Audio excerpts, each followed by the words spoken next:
सत्यातील करुणा करा महिमा तुझा अपार युगंधरा क्रांतीवीरा वंदन तुला त्रिवार विश्व शांतीचा मार्ग जो बुद्धाने दिला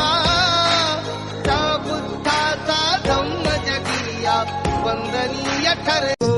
बुद्धीच्या सागरातील मंथन भीमात होते समतेच्या भावनातील चंदन भीमात होते तालात जीवनाच्या विषमतनातली न्यायाची रागदारी गुंजन भीमात होते संकल्प या मनाचा क्रांती करून गेला निधड्या मनाचा मोठा होऊन सिंह गेला दिपविले कैक ज्ञानी माझ्या धुरंधरा सत्यातील करुणा करा महिमा